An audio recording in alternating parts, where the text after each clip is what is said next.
Hello students, in the previous class we have discussed about the classification of animals into different groups based on some parameters. Okay, in the previous class we studied so many parameters. So among those we studied about the habitat and the body plan and cellular organization we have seen, and body symmetry and presence or absence of coelom or the body cavity, and also the presence or absence of germ layers. Okay, and also we see about the metamerism, isn't it? See, all these parameters we have studied in our previous class, and those parameters are used to classify the animals into different groups. Today also we are going to study about some 2 to 3 parameters. Okay, and in the next I will take up the characteristic features of the different phyla. Okay, and next parameter is cephalization. Cephalization. Cephalization. So what is the meaning of cephalization? Formation of head. It is nothing but formation of head. Cephalization is formation of head. In lower organisms that comes under below platyhelminthes or below flatworms, we can't see the head region. Okay, head is not going to form. Head is absent in case of those lower organisms which belongs to the phyla Coelenterata, Porifera, okay, and the Ctenophora. Okay, so all these organisms comes under this phyla. They do not have the head region. Okay, and they contain a poorly developed nervous system. Okay, poorly developed nervous system we can see in lower organisms. But the organisms from flatworm to chordates, they have their head region, and in the head region they contain a main part of nervous system, that is brain. Okay, CNS is there. CNS means central nervous system is there, that contain ganglia, brain. So like this well developed nervous system we can see in the organisms that comes from flatworms up to the chordates. Okay, so head region or head is absent in case of lower organisms, that in Porifera, Coelenterata and in Ctenophora. But head is prominent in case of flatworms up to the chordates, and we can see the well developed nervous system in higher organisms. Okay, that means the brain is present in the head region, and well developed nervous system also found in the head region. So that is known as cephalization, formation of head. Okay, next is the appendages. Next parameter we are using appendages. See, appendages are the structures. They are mainly meant for feeding and locomotion. Okay, appendages are the structures. They are mainly used for feeding and locomotion. These are the structures used for meant for feeding and locomotion. Feeding and locomotion. Different animals are having different varieties or different types of appendages. Okay, and they have different structures for feeding and also for locomotion. So let us see about the different appendages found in different organisms. You know, Hydra it uses its tentacles. Okay, the appendages of Hydra are called as tentacles, and these are used for the feeding and also for locomotion. Okay, and in Nereis, see, it is using the appendages known as parapodia. So these are the appendages found in different organisms. So these are the organisms. Okay. See, when we see the Hydra, it contains tentacles as its appendages. Those are used for locomotion. And Nereis is also another example. Okay, and it comes under the kingdom Annelida, that means in the phylum Annelida, and those are using appendages, they are known as parapodia. Okay, and then fishes, they are using fins, isn't it, for their locomotion. And jointed legs we can see in case of arthropods. Arthropods means in insects like cockroach. Okay, cockroach. It is using jointed appendages, jointed legs. Okay, as their appendages. And we the human beings, we have 2 legs. Okay, for our locomotion. Okay, we are using the legs for the movement purpose. So like this, different organisms, they are having different types of locomotory organs. Those are called as appendages. Based on this also, the animals are classified. That means considering this character also, this parameter also, while classifying the organisms. Okay, that means appendages. These are also considered as a parameter while classifying the animals into different groups. Okay. Next, the last parameter is notochord. Notochord. Notochord. So this is another parameter which is going to be used to classify the animals into different groups. So what is notochord? It is mesodermal in origin. Mesodermal in origin.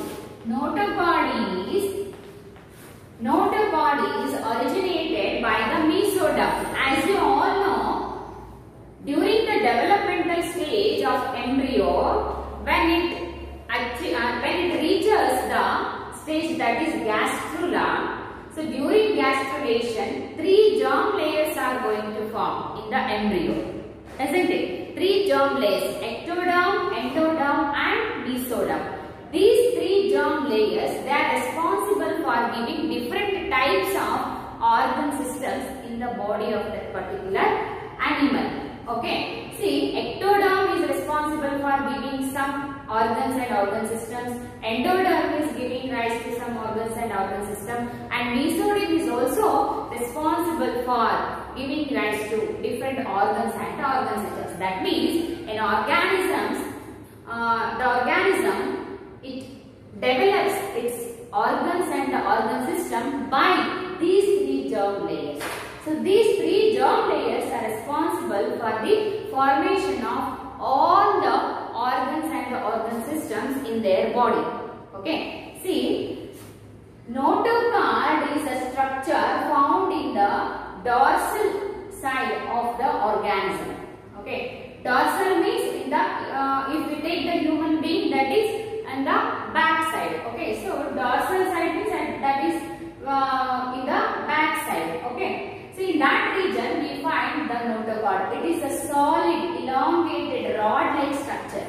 Notochord is a solid, elongated, rod-like structure found on the dorsal side of the organism, and it gives a definite strength and shape to that organism. Notochord, it gives definite shape to that organism. Okay, so it is a solid, rod-shaped structure found on the dorsal side of the organism, and it is how it arises. It arises from the mesoderm during embryonic stage. Notochord is formed during the embryonic stage only, and during embryonic stage, mesoderm is one of the germ layer that is giving rise to this notochord. The organism which contain notochord, they are called as chordates. Chordates. Notochord is present here. Notochord is present. If the organisms or if the animals contain notochord, if the animals have notochord, they are called as chordates. If the animals do not have notochord, they are called as non-chordates. Notochord is absent. Notochord is absent. They are also called as invertebrates. Okay, these are called as vertebrates and these are called as invertebrates because notochord is absent in these these organisms. See, based on the presence and absence of the notochord, the animals can also be classified into non-chordates and chordates. Okay, so see children, these are some of the parameters. Okay, habitat, body plan, cellular organization, body symmetry, and presence or absence of the coelom, germ layers. Some of the organisms they develop from only the 2 germ layers, they are called as a diploblastic, and some organisms, some animals they develop from the 3 germ layers, those are called as triploblastic. Like this, and metamerism, okay, cephalization, and the appendages and the notochord. So these are the list of parameters we studied, okay, till now, and those parameters that are going to use in the classification of animals into different phyla. Okay. Next we shall move on to the classification of animal kingdom. How the animals are going to classify based on these parameters. By considering these parameters, animals are classified into different phyla. Let us study about the classification of animal kingdom. Classification. Classification of animals made based on the parameters like the presence or absence of coelom, body symmetry, okay, and cellular organization. See, considering all these characteristic features, all these parameters, say animal kingdom can be classified into different phyla. Okay, mainly the animal kingdom classified based on cellular organization. Okay, first parameter we are classification of animal kingdom. Animal kingdom. First parameter is that is cellular organization. Cellular organization. See, based on cellular organization, the animals can be classified into 2 main phyla, 2 main categories. Those are called as cellular level of organization, cellular level of organization, and tissue or organ system level of organization. Organ system level of organization. Okay, based on cellular organization, we can classify the animals into 2 types. So one type of organisms, they contain only, their body is made up of only cells, and in another way the body is made up of tissues, organs, or the organ systems. Okay, and the organisms which comes under the cellular level of organization, they are called as sponges. Isn't it? We already studied. Okay, in sponge body made up of the multi cells. They are not going to aggregate and forms the tissues. Each and every cell performs its own function individually. Here we can't see the formation of tissues, organs, and the organ systems. Okay, so sponges comes under the cellular level of organization, and they comes under the phyla Porifera. Sponges comes under the phyla Porifera. Okay, next tissue level of tissue, organ, and organ system level of organization. Here we can classify the organisms comes under this group into 2 categories. So here some of the organisms are showing the radial symmetry. Based on the symmetry they are showing, we can classify the organisms into radial symmetry. They are showing, some of the organisms are showing radial symmetry, and some are showing bilateral symmetry. Bilateral symmetry. Here, in these, the organism made up of tissues, organs, and organ system, they are showing 2 different types of body symmetry. Okay, some are showing radial symmetry and some are showing bilateral symmetry. Radial symmetry means if we cut the body in any plane along the central axis, we can get 2 equal parts. Bilateral symmetry means if we cut the organism body in a definite plane, in one definite plane through the central axis, then only we can get two equal parts. So such organisms are called as bilaterally symmetrical organisms. So radially symmetrical organisms comes under the coelenterate, and ctenophora. Okay, so this is one phylum, and this is second one, and this is third one.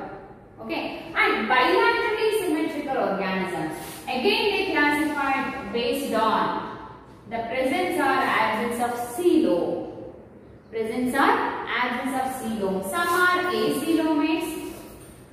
Some are acoelomates, some are pseudocoelomates, some are pseudocoelomates, and some are eucoelomates.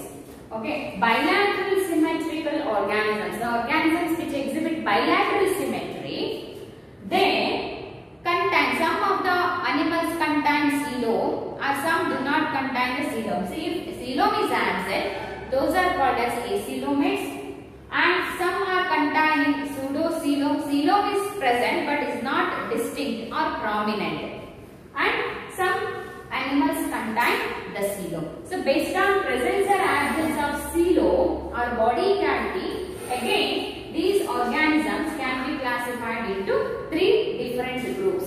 Okay, acoelomate here, platyhelminthes will come. Platyhelminthes. Acoelomates comes under the platyhelminthes, and these comes under the ascalmenthes. And here from Annelida to chordates we can see eucoelomates. Okay, Annelida to chordates we can see the eucoelomates. So like this, the organisms are classified, the animals are classified into different phyla. See, Porifera, this is the lowest phylum we can see in case of animal kingdom. Next, Coelenterata. Okay. Next, Ctenophora, Platyhelminthes, Ascalmenthes. Okay. Next, Annelida comes. Annelida, Arthropoda, Mollusca, Echinodermata. So let me write all those phyla. Okay. Annelida, Arthropoda, Mollusca, Echinodermata,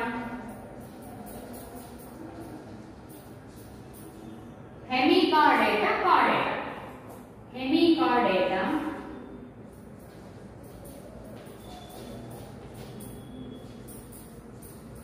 then Chordata. See, like this we can classify the animals into different phyla. So this is first phyla, Porifera. This is second one, Coelenterate, or it is also called as Cnidaria. Coelenterata is also called as Cnidaria. And this is third one, Ctenophora. And this is fourth one, Platyhelminthes. Fifth one, Ascalmenthes. Okay. Next, sixth one, Annelida. This is Arthropoda. Seventh one, okay, Mollusca, Echinodermata. Okay, and then Hemichordata, then Chordata. So like this we can classify the animal kingdom into 11 different phyla. Okay, see, in the next class we are going to see the characteristic features of these phyla individually. Okay,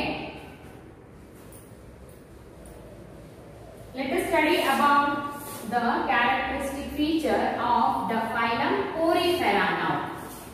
Phylum Porifera. Let me take the phylum Porifera first. Okay. First phylum Porifera. Porifera. See, under this phylum, common animals comes under this phylum are called as sponges. Sponges. Okay, sponges comes under the phylum Porifera. The animals which comes under the Porifera are called as sponges. Okay, they are commonly called as sponges. Next, where they are going to live? What is the habitat of these organisms or animals which comes under the phylum Porifera? All are that, okay, most of them are marine. Most of them are marine. Marine means they are living in ocean. Okay, marine except Spongilla. So this is very important. Except Spongilla. So this is a freshwater sponge. This is freshwater sponge. Okay. Freshwater sponge this is. Next. Third characteristic feature is, so these organisms, these sponges, they are called as primitive multicellular organisms. These are called as primitive. Primitive means first. Multicellular.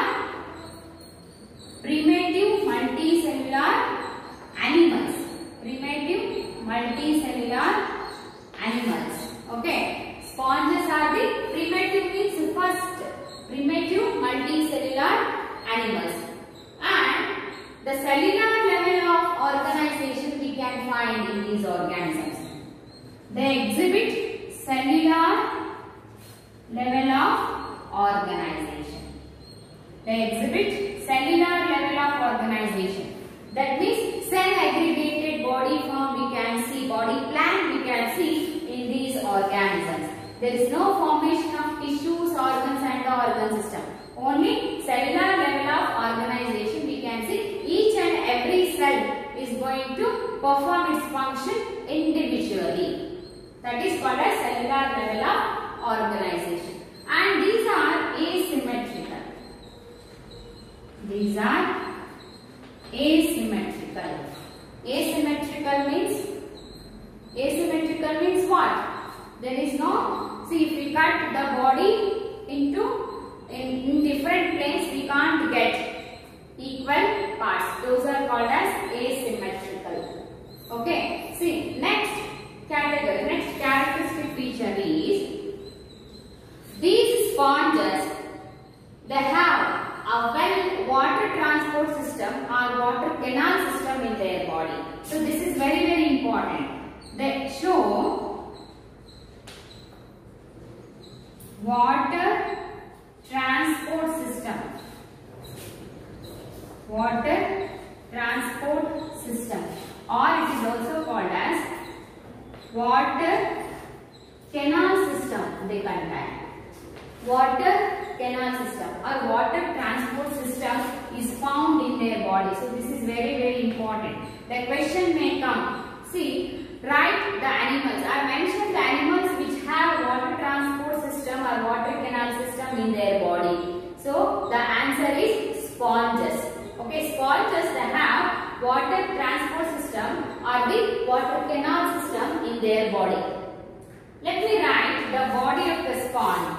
See, body of sponge is vase-like structure and it is attached to the substratum like this. Okay, and so this is the inner one.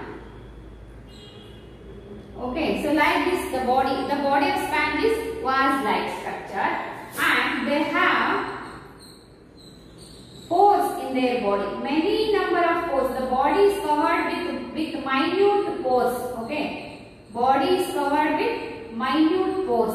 So that's why the name Porifera.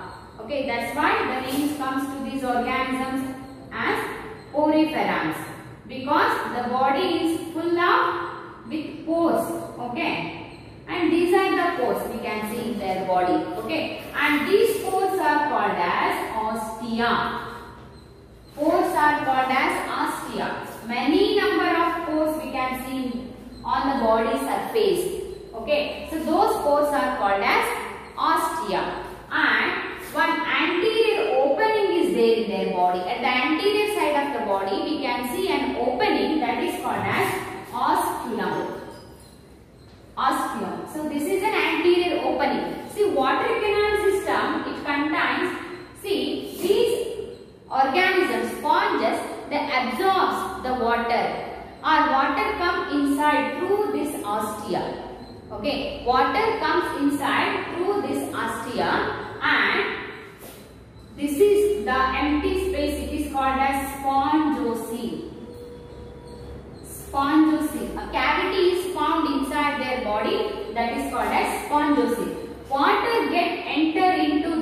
organisms through the ostia. Okay, through the ostia. And dissolved oxygen is also there in the water, so that is utilized by these organisms during respiration. Okay, see, water canal system, it is meant for gathering of food. Okay, water system, canal system is meant for food gathering, and also for exchange of gases, and also excretion of waste products. Okay, so water canal system is meant for food gathering purpose, and also exchange of gases takes place, and excretion of the waste will also takes place through this water canal system. Okay, the water enters into the ostia through the small pores into the sponges. Okay, and it is get filled with, that means when water enters into the body of these sponges, the spongocoel is full of water. Okay, and the cells which get their oxygen from dissolved oxygen from this water only, and the waste will go out through this osculum. Okay, through this osculum. So like this water canal system, it is meant for food gathering, and also for exchange of gases, and also for excretion of waste. So this cavity is called as spongocoel, we can say. Okay. So this is some of the characteristic features. Many more characteristic features are there about the sponges. So that we will see in our next class. Okay. See, in this class, in today's class, we studied about some of the parameters. Those are appendages and also saccharization and notochord. They are also giving. They are also used to in the classification of the animals. And also, we started the characteristic feature of the phylum Porifera. See, the common name of the organisms which comes under the Porifera are called as sponges.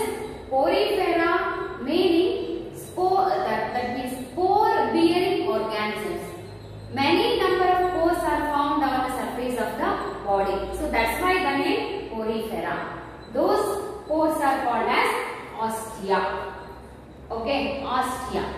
And see, these are cellular level of organization they have, and these are the primitive multicellular organisms. They are marine except spongilla. So this is freshwater sponge. Okay, and so this is very, very important. They have water transport system or water canal system in their body. So that is mainly meant for food gathering, exchange of gases, and excretion of waste. Okay, so children, some more characteristic features about the Porifera we will see in our next class. Thank you.